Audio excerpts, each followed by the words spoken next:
观众朋友，大家好，欢迎收看中嘉新闻，我是蔡小军。新闻一开始要先带你来看，台北市政府推广跨域观光旅游，整合北市及邻近都市的热门景点场馆、多元交通工具及商圈购物优惠，推出了北北基好玩卡，8月全面升级，还把范围扩大到桃园。迎接暑假出游热潮，台北市观传局携手新北、桃园、基隆跨域合作推观光旅游，邀请国内外旅客来北台湾创造夏日美好回忆。民国106年起，北市推出北北基好玩卡旅游票券，整合台北市、新北市及基隆市热门景点场馆、交通及商圈购物优惠大礼包。近期更是加入桃园，让跨县市旅游更热络。那大家常常夏天都觉得说，我就是要去好山好水的地方，可是却不知道，其实北台湾就有好山好水哦。所以我们今天其实是来放送我们的好山好水。其实这样的一个合作，从106年北北基就有一个好玩卡。那现在大家知道，7月1号以后又有北北基桃的都会通。也就是说，在交通上面，这4个县市，你等于是一票到底，就可以畅行无阻。那在这个106年，台北市政府跟新北市政府跟基隆市政府的北北基好玩卡，其实到现在已经卖了将近160万套。那在今年呢，景点也扩增了，从18个景点到22个景点，甚至我们的大礼包，像每一个县市都有大礼包。台北市政府就是大勇猫哦，大家都知道大勇猫呢是哪里？大稻埕、永康商圈，还有猫缆。所以最近大家都知道，我们有一个猫动乐的券，一日票99块。猫缆跟动物园也卖得非常好。一个观光绝对不是单玩一个点它一定是一个区域观光。那所以呢，我们在想说，这个观光客从这个桃园机场一下来之后，通过我们这个桃园市政府有这个完善的这个机场，那一路我们这个到了我们这个台北、新北还有基隆，那其实它是一个区域带的这个旅游地带那除了这种台北市刚才讲了非常多的，他们现在目前在推的活动之外呢。那其实我们新北也推了蛮多的这个活动包含我们紧接要下来的就是我们这个睽违3年已经停办3年的这个贡寮国际海洋音乐季即将在8月初开始。那紧接着呢，在下3个礼拜也是8月那我们有这个河海音乐季。那在这个淡水的渔人码头，还有我们的这个新北大都会公园，那整个独立乐团、独立音乐会带进来。那其实不止这些音乐的响宴之外那其实我们在整个这个新北其实有非常多的海岸观光线，还有山那海岸大概有145公里那山有大概80%是浅山所以在山海的资源是非常多的包含我们的这个整个北海岸里面我们有这个闻名的深澳铁道自行车那从我们的暑假7月1号到8月底，这个有我们的新月7月七夕那在办所以说欢迎大家来这个我们的深澳铁道自行车来那会提供除了现在今天在现场我们桃园馆、新北馆以及我们台北馆给大家的优惠之外呢，以后唱完基北北桃还有新的优惠现在都在努力当中。那包含这个我们新北特有的这个青春山海线的这些品牌呢，桃园也都不会落人后，努力的加入。刚刚有说的这个台北的好玩卡呢，桃园一样不会落人后，努力的加入。更重要的是呢，今年在8月11号到10月15号的时候呢，延续整个夏日的风情跟夏日的活动，我们桃园有推出这个世界客家博览会，有相关多的这个绝无仅有的这些客家风情跟文化让大家体验。而且大家应该都明白在海边现在唯一有留下来我们传统客家捕鱼的这些文化以及方式的体验的，只有在桃园，在我们的新屋地区哦，在我们的石户、我们的那个博物馆里面有哦。那除此之外哈，可能要到比较远的澎湖，可能才可以看到这个石户哦。那如果您想要在夏天来体验这样子的传统的看沟、传统的海客文化，桃园绝对是首选哦。更重要的是基北北桃联合起来的密度哦，在非常炎热的夏天，我们也有非常多提供免费吹冷气的场馆了哈，所以说也有非常多这些免费的场馆在桃园我们世界客家博览会举办期间。有我们的世界馆、台湾馆，还有非常多的这些客家的这些副展馆，都可以进去，让你看到非常多的文化展场，又能够体会现场哦。那包含我们传统客家文化里面非常重要的我们的书法艺术哦，在我们的衡山书法馆里面哦，也可以去体会。基隆在今年也推出一系列的夏季活动哦。那我们在7月22号就开始启动，包含我们有一个全国性的街舞大赛，那以及我们系列的海洋活动潮境海湾节。潮境海湾节的部分包含市集、音乐会，还有我们最知名的锁管季哦。除了搭船、搭飞机到外岛以外，最方便的选项就是到我们基隆来体验这个锁管季的活动。那除了这些活动之外，就是为了未来我们也会持续跟台北、新北还有桃园在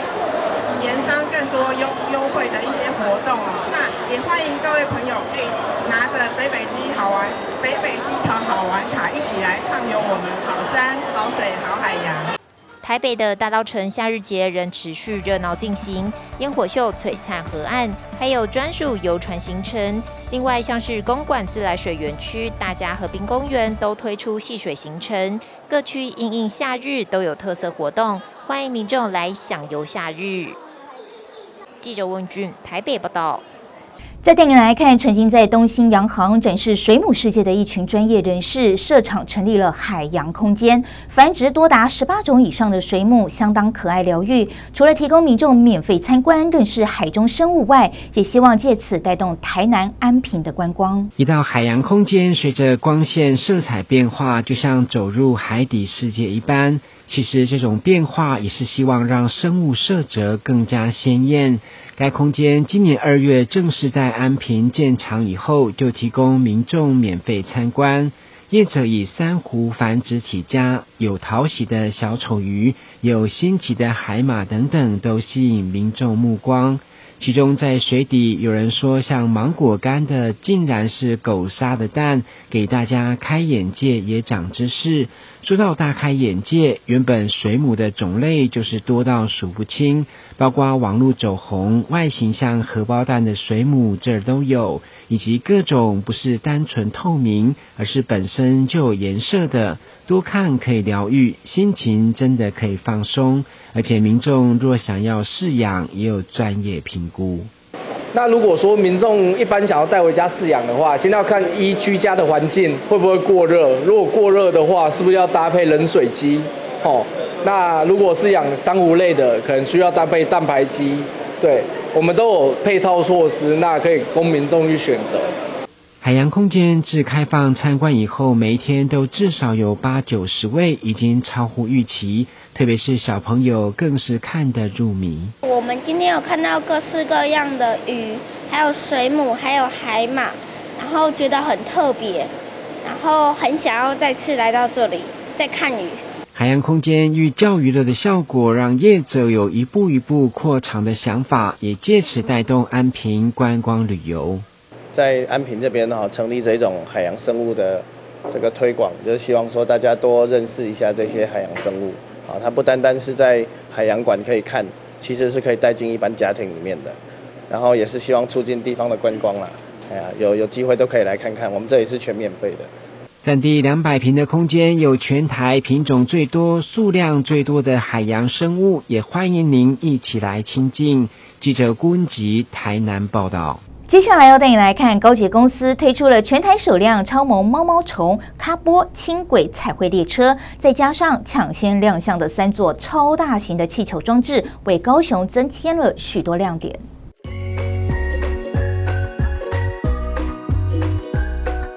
揪咖来高雄，超可爱的蜜柑真与猫猫虫咖波相见欢，两个超高人气角色一起现身高捷车站，让粉丝们好开心，纷纷前来追星。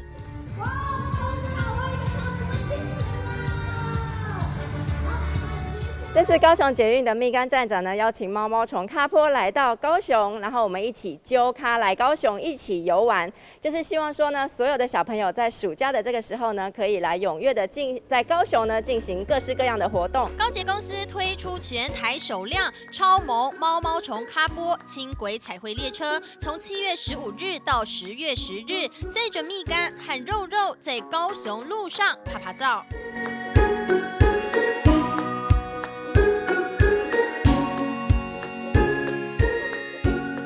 就是有希望说，可以鼓励大家在暑假的时候呢，大家都可以来搭这个很可爱的轻轨彩绘列车，带着我们所有的像是蜜柑站长，还有他的所有的好朋友呢，一起游高雄。活动除了在美丽岛站有主题车站之外，并在美丽岛站、凯旋站设置超吸睛打卡点，并推出多项周边商品。那这个活动呢，还搭配了一些限量的商品，然后有分不同的场次，有一些不同的商品的推出。那这个活动的话呢，会是到明年的2月29号，也欢迎大家可以把握时间到美丽岛站来进行参观选购。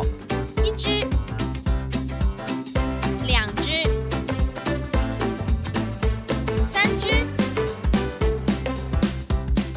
暑假期间，高市府夏日最强企划海洋派对高雄联盟活动登场，3座超大型气球装置都已经出来跟大家见面。深受大家喜欢的深海小动物胖鲨鱼沙西米，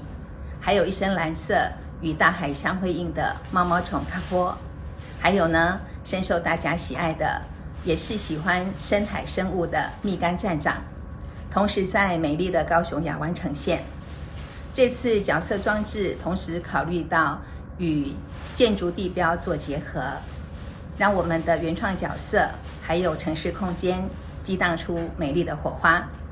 也欢迎我们全国朋友到高雄度过美好的夏日时光。包括我们有彩绘列车，大家可以搭轻轨的彩绘列车，然后我们呢可以一起坐到 C11 真爱码头站，我们来看蜜柑站长的这个大气球。我们在海洋派对里面有很可爱的大气球，当然咖波也有这样子的一个气球。那我们就是可以欢迎大家呢都搭乘轻轨彩绘列车到现场一起来同游。如今蜜柑站长以及猫猫虫咖波的彩绘列车也正式上路后，再度增添话题，势必为高雄带来更大的观光亮点。记者苏焕君、庄淑婷高雄报道。桃园市府耗时3年，耗资4.5亿元建设占地共16.6公顷的大南森林公园正式全面开园启用了。不仅保留原本的营区地景，还增加了文化教育场馆与在地的社区活动中心，打造当地成为永续发展都会的森林公园。在9天民俗记忆团磅礴鼓声中，大南森林公园正式在20号全面开园启用。公园由桃园市府费时3年，耗资4.5亿元建设，占地共16.6公顷，保留原有丰富的人文地景和自然生态，兼顾保水防洪减灾功能，打造永续发展的都会型森林公园。而桃园市长钟善政称赞公园是八德之肺，期盼未来大南森林公园能发挥临近捷运站和国道的交通区位，以及大南保一都市计划整合周围地区的优势，成为桃园新亮点公园。这块公园的土地超过16公顷，是桃园少见又少见、非常大的一块地，而且生态非常的优质丰富。我们非常珍惜这一块地的生态，所以在开发的时候，历尽所有的这些技术跟辛苦来保存这些生态的特色。这一块我可以说它是八德之肺，会让我们附近的这些社区空气非常的好。另外，我们也同时已经启动了我们附近都市的重新规划。过几年后，这边会有不一样的面貌。大南森林公园以后会是桃园最亮眼的地方。前身为保一总队大南营区的大南森林公园，由于在兵营撤离后闲置多年，意外成为都会区中的动植物庇护所，拥有许多珍稀蝶鸟和林象，因此公园设计了生态水池、保留树林、架高栈道等设施，并在晚上6点到早上5点这段期间关闭中段的生态园区，让在地的动植物能有喘息休养的时间。希望借此保留公园内部的生物多样性，也提供民众亲近自然的休闲教育环境。而负责整体工程建设的桃园市府公务局也介绍了公园丰富的生态资源。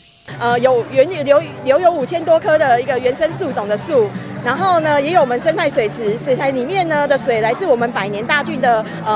水源哦，里面还有我们很多的原生物种，包含鱼类、龟类等等的部分。那我们本季的 VIP 是我们的五色鸟，然后园区的超级明星就是我们的黄鹂鸟。除了保留生态资源，大南森林公园也保留了营区旧有建筑，不仅成为人文地景，部分厅舍也进行活化，改建成为8块厝民俗艺术村、儿童玩具图书馆、社会局食物银行和习食基地，以及周围多里的市民活动中心，打造人文教育场域，提供民众多元休闲娱乐空间。事实上呢，我们整个面积占地16.67公顷，里面还包含了5个里期会所，然后那个文化局的8块厝，还有图书馆、玩具图书馆，然后还有社会局的那个习物食堂，或者等等的。那我们的园区已经正式开园了，真的非常的欢迎大家一起来我们的桃园，来我们的大南来玩。大南森林公园已全面开园，不过同步规划的地下停车场预计要在明年才会完成土地征收，2026年完工启用。游客目前可能要先停等到邻近的大中国小地下停车场。桃园市府欢迎大家前来公园享受都市中的森林分多金。记者刘雨婷台湾报道。接下来带您到基隆的海洋广场走走。周末有海洋咖啡与沙发区，吸引了不少市民与游客好奇的到现场来拍照打卡。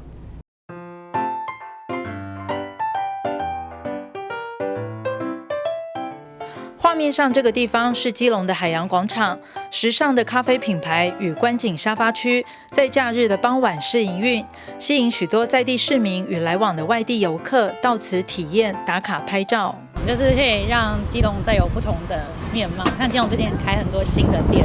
所以我觉得说就是基隆的市容就是越来越好，而且应该可以让更多就是年轻的族群就是出来有一个点可以来就是享受或是来看看这样。很好，我是看到社团有人 po 特地来的，我坐公车来这的。对，从哪边坐公车？暖暖市区。对，我是当地人呢，然后就带朋友来，是不错啦。可是我觉得蛮少的，可以多几间。港去还蛮漂亮。基隆港蛮漂亮。我们觉得尝试是蛮好的，然后应该说这3天试营下来是让我们非常有信心的。对，因为我觉得基隆的当地的居民其实好像都蛮就是这个店好像带来一个新的东西。对，我觉得是这样，就是有超出我们的预期。比如说星期五的话，就是本地从台北就是回家的那个。就是本地人、基隆人，然后再来就是外地的话，这2天就是比较多外地人，比如说刚刚有从淡水来的然后因为他们会来这边寻找那个鲨鱼什么3D 的那个东西嘛。对，我记得基隆，因为我不是基隆人，所以有。对，所以其实6日的话是外地人居多，那礼拜5晚上的话6、7点很多散步的基隆人。对，Para 其实很简单啦，我们就是希望说，因为我们有跟那个艺术家朱成维合作，就是他是新锐艺术家，我们希望把他的微笑也带给大家。对，就是其实最希望大家找回微笑，因为这几年疫情嘛，所以脱下口罩之后可以找回大家的微笑，所以它叫做海湾微笑咖啡。业者表示，在海洋广场试营运的结果超出他们预期，吸引许多民众点杯饮品或是抹茶双麒麟在此休憩。最舒服的时候大概就是5点过后，凉爽海风吹来，山海港景互相辉映，让人沉浸在基隆港湾的黄昏美景中。基隆市文化局今年夏天首度在海洋广场尝试推出海洋咖啡，也逐步落实市长谢国良希望增加在地消费的构想。市长谢国良也希望结合品牌来共同提升城市的质感，期盼将海洋广场打造成更具港湾特色、充满活力迷人的新地标。记者黄日升、陈淑平基隆报道。再带你来看，全台唯一的游艇码头市集将从7月29号起，每个月的最后一个礼拜六在雅果游艇城开展。每个月都设定不同的主题，率先登场的是宠萌天堂。当天除了有走秀、宠物打卡墙，还有各种美食摊位，欢迎大家来参与。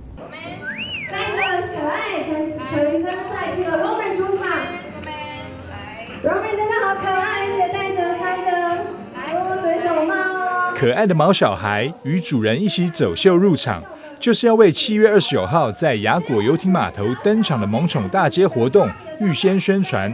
雅果游艇集团自7月起，将于每个月最后一个星期六办理各种主题市集。这次率先登场的主题就定为雅果游艇大街萌宠天堂，热诚欢迎市民朋友一起来秀毛孩、吃美食、逛市集。透过开放这个免费的参观我们雅果游艇大街市集，让更多的民众可以用很轻松的方式可以来亲近海洋。同时呢，这个透过呢在游艇大街上面呢，这个水上跟岸上的美景呢，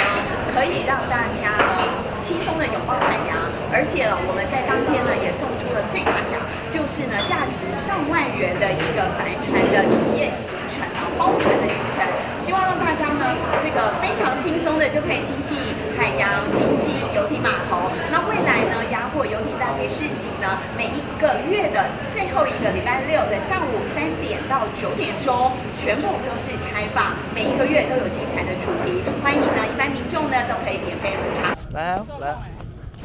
来哦！对，遛狗就是会觉得很惬意啊，对啊，因为他平常其实也很少，就是可以到一些比较开阔然后又干净的地方，对啊，对啊。所以假日带狗来这里，顺便自己也可以在这里喝咖啡啊。雅果游艇码头是全台第一座宠物友善码头，设施包含宠物厕所、宠物拍照打卡点以及宠物友善餐厅等，以实际行动率先响应宠物友善。所以，不管你是狗派、猫派，还是兔兔派等各种毛孩的爸爸妈妈，相信一定可以在这享受到悠闲的毛孩亲子时光。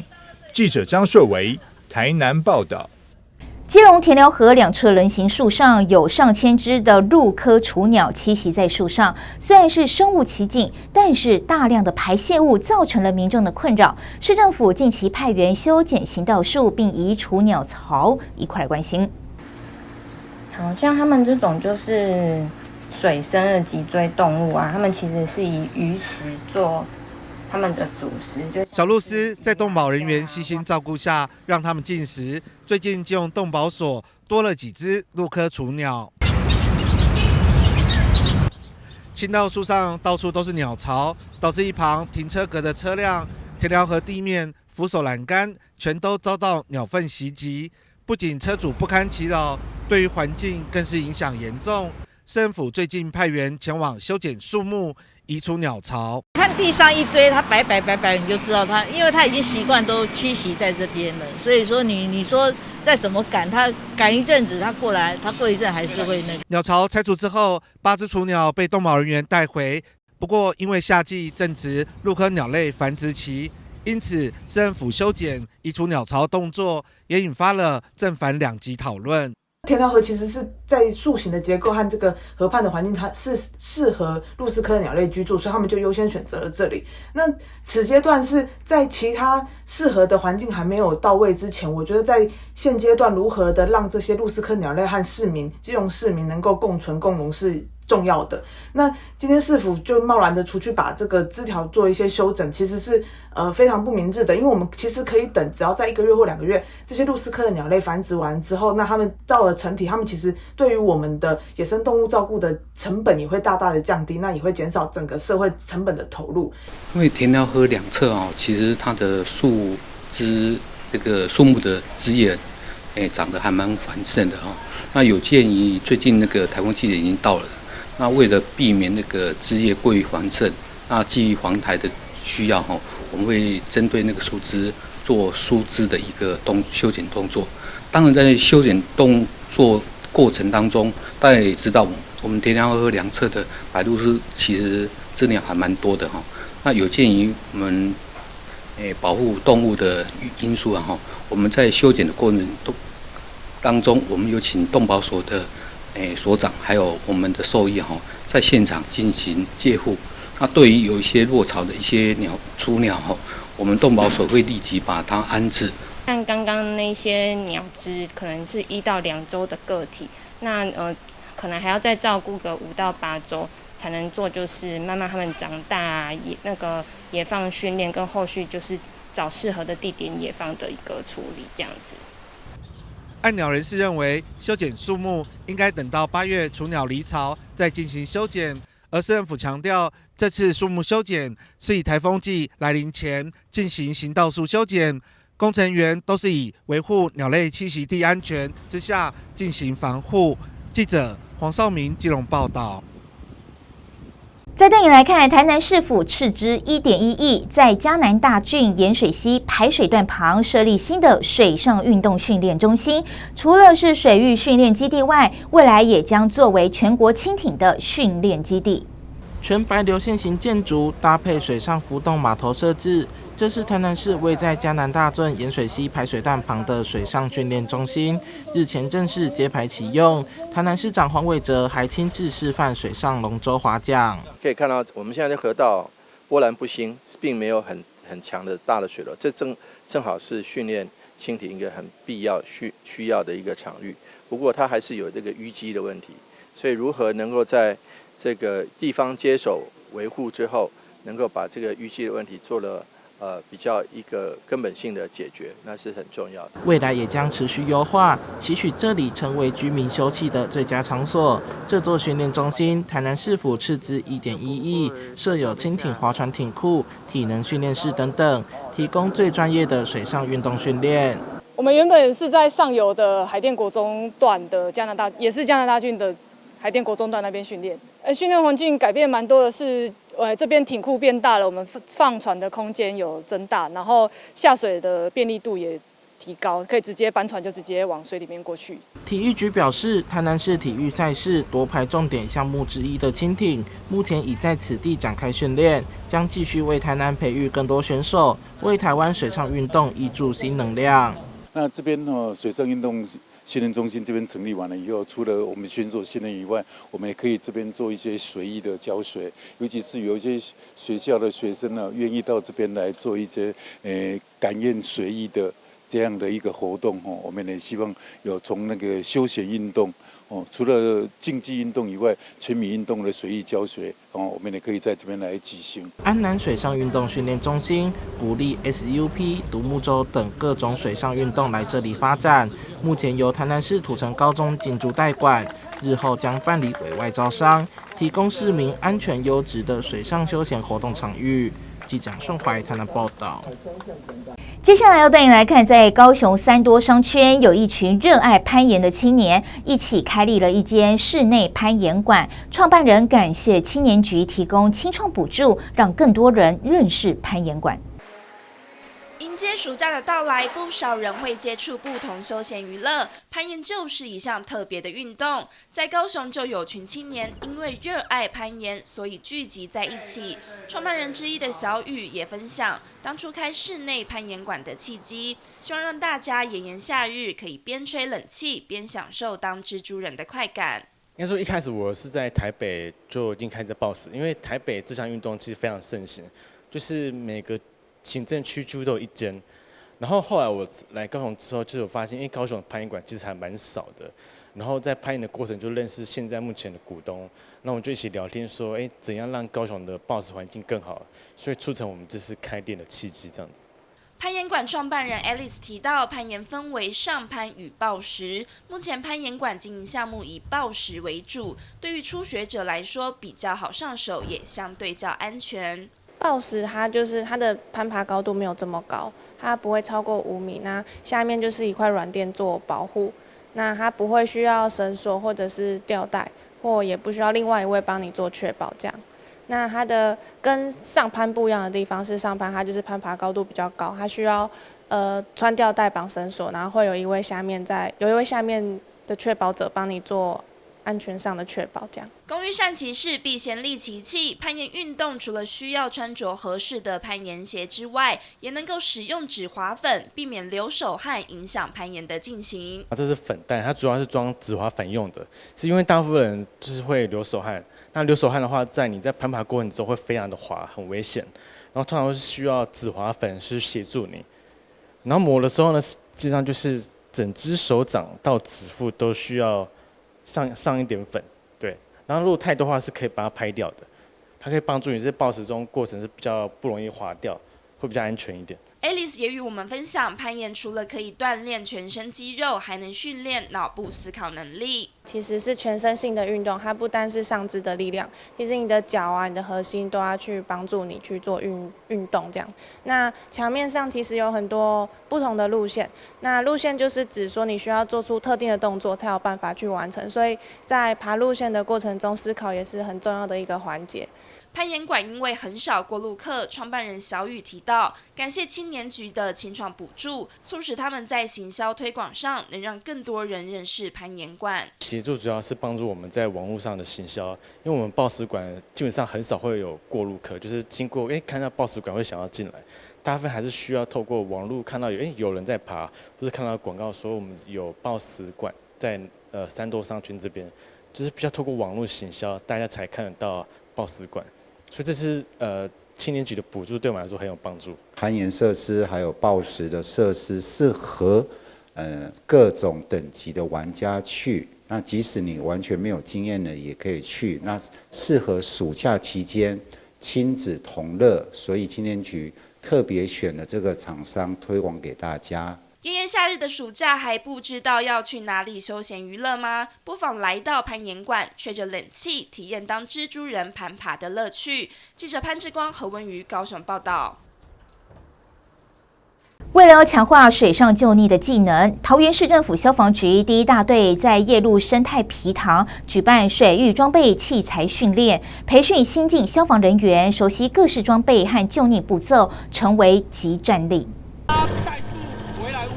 一群新进的消防人员仔细聆听教官介绍船艇知识，为接下来轮到自己上场开船救人做好准备。疫情解封加上暑假到来，现在正是玩水旺季，但同时也是溺水高峰期。为了强化水上救溺技能，桃园市府消防局第1大队在日前来到夜鹿生态皮塘举办水域装备器材训练，培训新进消防人员熟悉各式水域抢救装备以及救溺步骤。教官也说明了课程内容，主要是训练大家从基础的船体的认识，跟船外机的认识，到船外机的组装，跟一些水上的直线、加速、回转、紧急接近、救援，跟所谓的包制绕行、离岸跟靠岸的方法。那因为我们一大的水域算很多，那我们桃园市政府也是所谓的百皮之乡，所以我们很多水域都需要我们利用船外机的技术。包括我们现在后方有介绍一些抛绳带跟抛绳枪的做法，让我们水域的安全会更加的精进。那大部分这个是以上今天的训练跟介绍，谢谢。在前辈与教官的带领下，当天受训的学员们努力跟上进度，认识各式装备，熟悉举帆、抛绳枪和橡皮艇的操作，并轮流演练如何从水中救援溺水者。他们也分享了上课心得，认为有许多细节都需要从10多中才能学习到并精熟。他们也期许自己能早日跟上前辈们的脚步，成为即战力。那经过这次的训练，让我对于水域救援的一些系统啊、装备、器材有更加的熟悉，还有了解。那就是希望，就是真的需要运用到的时候，可以就是及时发挥出来，然后去拯救需要的民众这样子。其实没有实际操作，真的不知道它到底有多难操作，控制方向还有那个油门的那些转速，其实都很重要。对，还有一些救援方面要怎么拉人。教官还要教一些，就是在救溺者的时候，我们应该怎么拉会比较省力。那在拉的时候，刚刚是拉比较相对于自己体型比较大的人溺者的时候，还是可行的。那因为刚下单位，所以很多事情都还在摸索中。那教官啊或学长还有长官都很照顾我们，就是会教我们，就办蛮多训练的，所以我们新人刚下的时候都可以很快就可以熟悉。当天训练也吸引了不少民众围观，消防第1大队大队长也向民众宣导防溺注意事项，务必要慎选戏水地点，出意外也不要贸然下水救人，并且赶快通报119，才能保障自己与他人的安全。民众要戏水的话，要选择安全、有合格救生人员的地方来戏水。那如果在这个野外或是溪边、池塘，我看到不幸有民众有溺水的情形的话，千万不要贸然下水去救人，那我们可以用岸边的例如说可能会有救生圈或绳索或竹竿来这个尽量避免来下水救援，利用这些工具我们来救援溺水的民众，那赶快拨打119向我们消防局来求救。每年5到9月的防汛期间，各分区消防队都会加强巡逻和准备，举办防溺宣导跟小区内水域演练，也借此机会培训新进人员，才能在意外发生时有更多生力军能投入抢救的行列，协助挽回宝贵生命。记者刘雨婷台报道。台南市为了要防止登革热疫情扩散，防疫中心的人员进行个案居住地内外化学防治，同时也针对附近的住户进行健康及加强各场域的稽查，希望有效降低疫情扩散。为防治登革热，市府防治中心只要发现确诊的病例，就马上进行加护化学喷药防治。截至目前为止，总共进行125场，动用7000人次。另外，在滋生源与积水容器清除也超过上万人次以上。为了对抗登革热，市府也将加强各场域的稽查。我们总共知清的家户呢是95000户那除了这个之外，我们也特别关注在民众常常去的地方，最多的是什么地方市场呢？所以我们也针对东区、仁德我们市区的几个大的市场总共有17个市场，我们都有去跟市场的管理委员会去做定期的知清这个裁剪那也去做宣导列管这个是我们一个很重要的重点。那当然还有一个很让我们比较头痛的地方，就是那个工地了建筑中的这个工地呢，因为没有完工所以会有一些堆置一些的板模啦这个建材啦还有一些的废弃物，那再加上一点点积水很容易就会有这个病媒蚊滋生。那在这个过程当中，我们也查到相当多的工地都有阳性的病媒蚊，也发现到了相当多的这个病人我们的确诊的个案呢，是因为在工地工作。除了滋生源清查与化学防治，另外在稽查方面，虽然疾管署副署长罗义军建议市府能够加强开罚，对此卫生局表示，一切依照裁罚的程序，只要有详细证据，卫生局一定会开举发单，举发单就视同裁罚，希望唤起民众的警觉与注意。开罚我们对于登革热是依照传染病防治法的那环保局的部分会依照废弃物清理法。那如果违反相关的规定，有疫情的期间的话，是会处罚的那卫生局的话是3000到15000这个其实蛮重的了那这个裁罚有相关的一个程序包含了你必须要有很详细的举证的照片人事时地物这些要很清楚。然后第二个呢，要有给当事人说明的机会那当然我们碰到很多这个裁罚的案件呢，这个刚好没有人在家或者是有一些建筑物呢或者是场所它的产权呢本身归属也是有一些争议的那这些我们都要厘清之后才会完成这个裁罚书但是基本上我们都会先做成这个举发单那这个举发单就视同是裁罚。另外，针对国外目前有研发登革热疫苗，而且进行小规模的试用，卫生局长苏世斌表示，因为登革热有不同的血清型，不同型有更严重的反应，这是目前对疫苗的疑虑。但如果安全有效，他相信卫福部也将乐观其成，希望以后能够免除登革热危害。记者林根台南报道。接下来是美食要带你来看高雄桥头的一间豆花店推出了豆花制品及豆浆锅烧意面，老板坚持传统的口味，在豆花上淋上纯手工炒制的厚醇焦糖绵密红豆，将古早味豆花点缀出丰富的层次。高雄桥头糖厂附近的桥南路上，一间豆花店伫立在路边。老板的外公是屏东潮州小有名气的豆腐店老板，因此遵循古早磨豆做豆腐的技艺，做出来的豆花清爽又绵密。外公他是做豆腐，也是在当地也是算小有名气，因为有些它就是豆浆，然后粉下去，它就开始慢慢凝结了。那我们是从黄豆浸豆子开始，然后磨豆浆。那因为磨豆浆磨好它是生浆，必必须要把它煮滚、煮透了以后，那再用一些配方把它冲下去，它才会慢慢凝结变成豆花这样子。将豆花搭配出新的花样，这一大碗刨冰上，除了细致的豆花以外，还有各式各样的配料。纯手工炒出香气的醇厚焦糖和扎实绵密的手做布丁，带出层次分明的古早味色彩。这碗冰的主角豆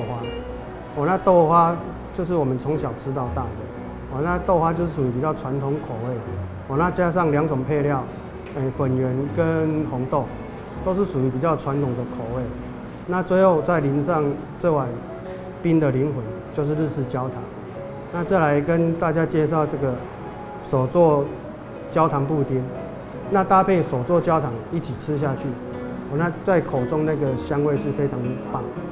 那这个布丁深受小朋友跟女孩子的喜爱。除了豆花，这碗讲究的豆浆锅烧意面也是人气品项。汤头加入蔬菜、水果、鸡骨，再使用豆浆慢慢熬煮6个小时以上，既清爽甘甜，也能品尝出豆香。最后再加上自制豆皮和吸饱了汤汁的面条，收获许多饕客的心。它是偏比较清爽，口味没有那么重，那跟豆浆搭配在一起，才不会抢了豆浆的味道。面里面的配料就是有肉片、鸡蛋，然后虾子，然后再来比较特别的就是豆皮。锅烧系列我们还有提供其他的，比方说冬粉啊，还有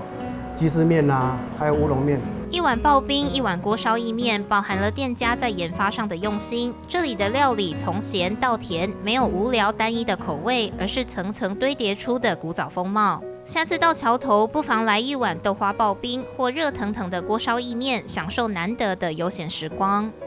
记者吴家伟、李凡飞高雄报道。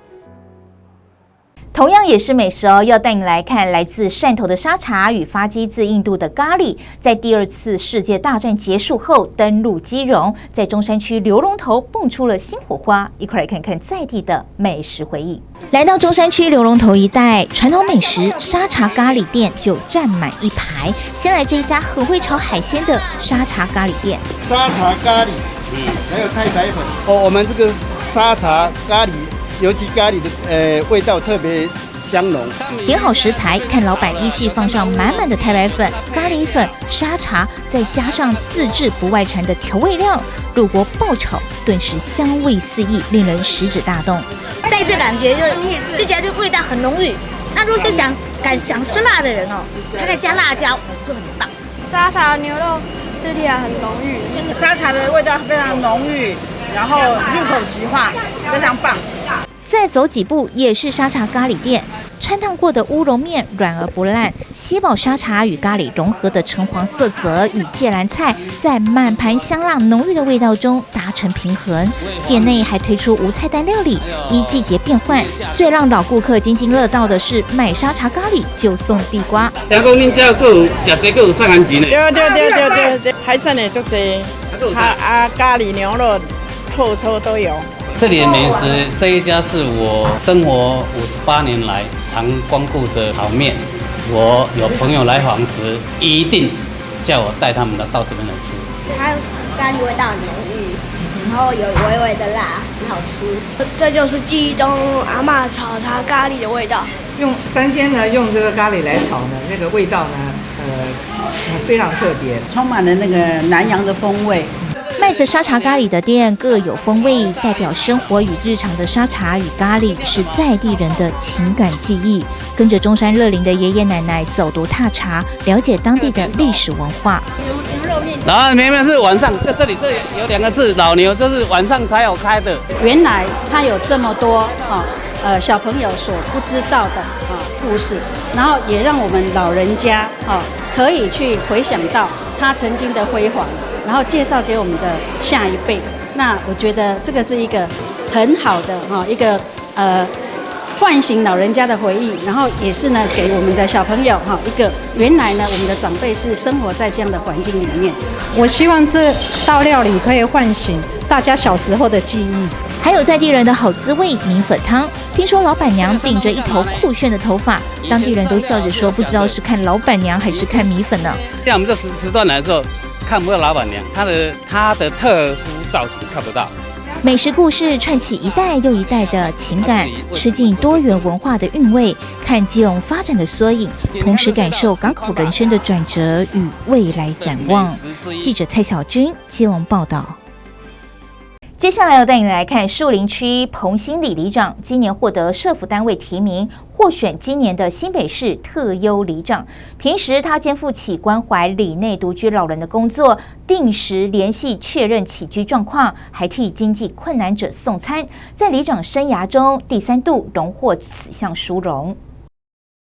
树林区彭新里目前共有5名长者因种种家庭变故，长时间处于独居状态。彭新里里长赖文义肩负起关心他们起居状况的任务。赖文义表示，通常高龄长者常见的2大需求就是健康以及经济上的协助，平时都会透过电话联系关心这几位长者的起居状态。如果有经济上的困难，也会协助社福单位负责送餐到府以及通报就医。因此，今年获得社福单位提名，获得今年度的新北市特优里长。最初的获奖呢，就是以里内服务单位独居老人，还有他的吃的方面，还有所谓看病的方面，由我们邻长到府上去跟他做安置，然后呢，再把他没办法的时候呢送医，然后跟3营社福那么接洽，那么就把这个独居老人送到医院，然后医院的社工给我们社会局，后来就安置到安养机构。这样，平时与赖文义一同关怀独居长者的邻长陈玉昭谈及其中1名独居长者时表示，由于子女因各种变故多半不在身旁，加上该名长者有精神方面的疾病，与街坊邻居的互动也不多，因此他必须帮忙留意他们的饮食以及用药的状况。由于没有经济收入来源，也透过里长向公所申请相关的社福津贴，才能够帮助该名长者继续维持生活。因为他也是。当初是小孩子发生事情的时候，也有通报给那个慈济，所以说他也是慈济的长期关怀户。那我们平常就是因为是楼上楼下嘛，那有些他加上他有一些精神方面的疾病，所以说就会跟他注意一些他的生活问题，还有就是说他的就医，因为就医。就是由大部分都是由慈济的一些师兄师姐，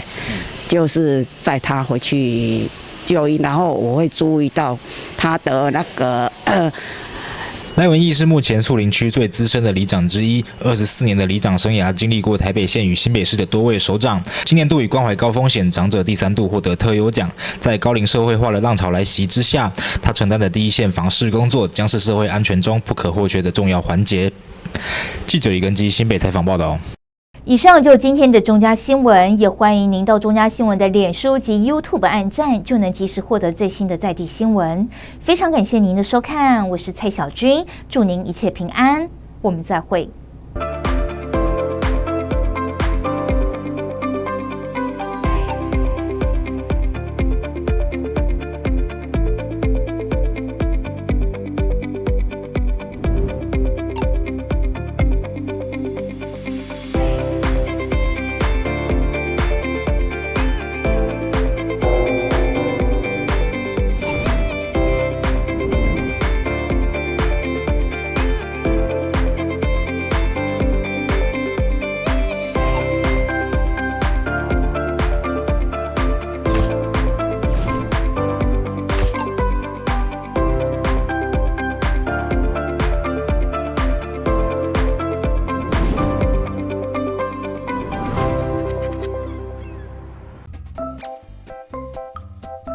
及非法机上盒经销商强力查据查获778台非法机上盒，涉嫌侵权金额超过台币10亿元。看到一则则的新闻，这些制造、输入或销售侵权机上盒的业者都会遭到最重可处2年以下徒刑和50万元罚金。影视产业是文化输出的软实力，可带动旅游、观光等行业发展。